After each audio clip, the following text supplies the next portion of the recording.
Rhys, I kind of feel like we didn't get what we deserved out of that match there. I thought the performance merited more than a 2-0 defeat.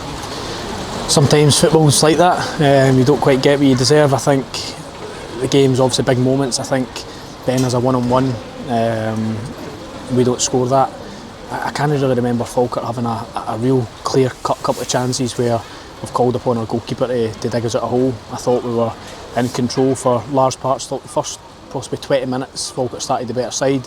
Once we got to grips with it, I thought we played some really good stuff. We started moving them and started to execute the game plan of how we wanted to play, and we caused them loads of problems. And again, it comes down to small margins.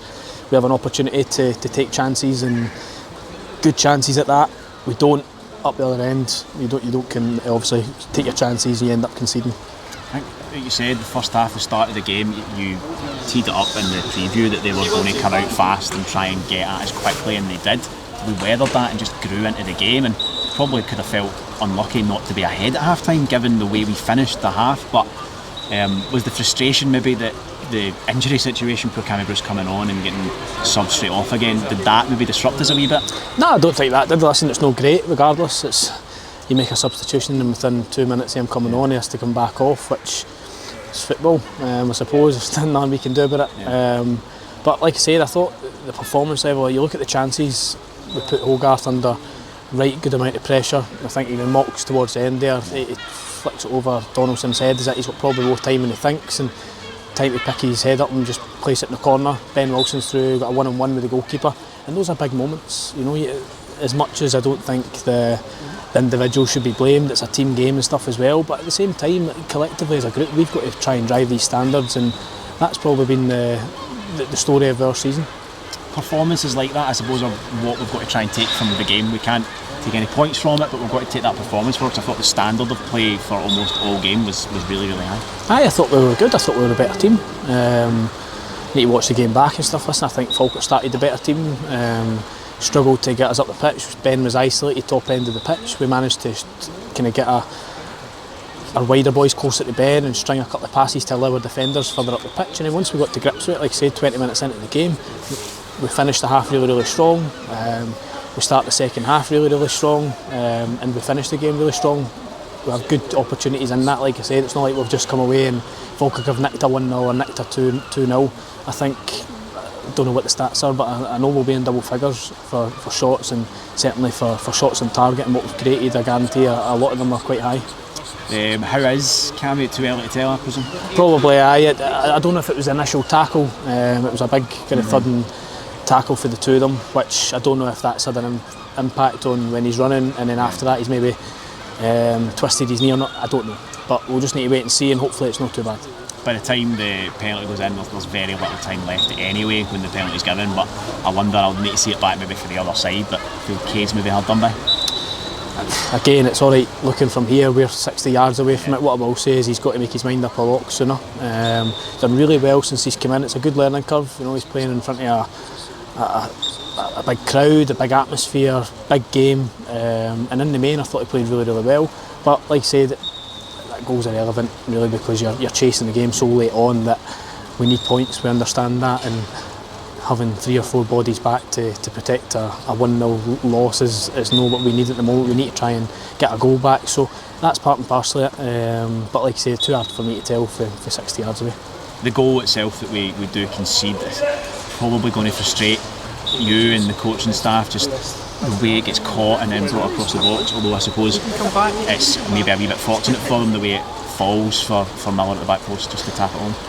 To be honest, I can't really remember it too much. I remember Cade making a save and it kind of fumbles and Miller just kind of falls on the rebound, but again, like, those are probably the wee bits of luck that you get when you're top end of the table. I think Aidan Wilson, for example, work on a great free kick set piece, he heads it back across, and those are the moments where you're looking for maybe those wee bits of luck or certainly favourable moments to go in your favour, and it doesn't happen. But again, like I say, they're a good side, we've got to give them credit. They've been best part of 2.5 years together since we played them, obviously League One.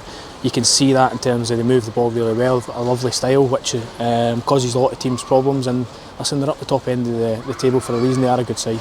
Wee bit of a delay now before we get another game, so A lot of time for you to stew over the result, but I guess also a lot of time for you to try and build on the positive aspects of the performance. We've got to, because like I said, as far as I'm concerned now, this game's done. We'll quickly analyse the game, but it's got to be the next game, and we've got to make sure that we try and put the little small details, like I said, that ruthless side, because if we want to make a real kind of go staying up and winning games of football, you almost can't be coming from behind, and you can't be kind of passing up the opportunities to certainly go in front and take a valuable lead. Brilliant. Rhys, we'll speak to you soon. Thank you very much. Cheers. Thank you. Mason, good to see you back in from the start. I thought we probably deserved more out of the game than we got. What was your feelings on the game? Yeah, I mean, right now, emotional, you know. Still, head's kind of still in the game. A few frustrated boys in there, but we've gone through it. And listen, there's not many teams, no team in this league that's going to come here and apply their game plan the way we did. Have as much possession as we did. The game starts, they get their chance about 2 minutes in, a bit slack from us, but myself and McCabe deal with it. And it takes us a little bit longer than we would have hoped to get into the game, but once we were in the game, I think we were definitely the better team. The keeper pulls off some great saves first half, kept me out, and he kept a few boys out today. But no, it's a tough one. As I said, I feel we should definitely be walking away with some points, but sometimes that's football, and we take what we can from here and move on. How did you feel, obviously from the start? It's been a wee while since you've been able to do that. Were you feeling it towards the end of the game? 100%, I think anyone that was there or watching could see that. No, listen, on an individual note, 90 in the tank's exactly what I need. I've been waiting patiently for my chance the last few weeks, getting everything I can out of training. And it's important now that I stay a good professional, do the right things, recover well, and hopefully, yeah, many more 90s to come for the rest of the season. We've got a wee bit of a gap between now and the next game, just because we've got the free weekend next weekend. So does that give you that wee bit extra breathing space just to make sure the recovery's right and be ready to go right bang from the start? No, sorry, 100%. I mean, 10 or 9 days, something like that. No excuses. We can fully recover. It gives us some time in a week to work on things that we maybe wouldn't have the time to do in a normal week. Gives us some time for myself to get some fitness out of next week's training with no game on the Saturday, but most importantly recover. You know, going into that Saturday, Wednesday, you know yourself as players, that's what we like. Games thick and fast, but we need to make sure we're right. You'll not have had a chance to look at anything back yet, and it'll probably still be difficult for you to pick it out from the rest of the game. But the goal that we lose, just frustrating to have kept them out so well and created so many chances of our own, but it comes at such a bad time for us. Yeah, no, listen, I mean, there's boys in there talking about the first goal being offside. I personally thought it was myself. I've got a great view of the second one in my opinion. He's got it wrong. But no, listen, I mean, we can't sit here and make excuses at the end of the day. There's stuff we can do in the build-up to nullify that. So, as I said, we watch it back. There's a lot of highs we can take out of this game, and we look to take them into the remaining 6 or 7 games. Brilliant. Mason, thank you very much. Thank you, Rhys. Cheers.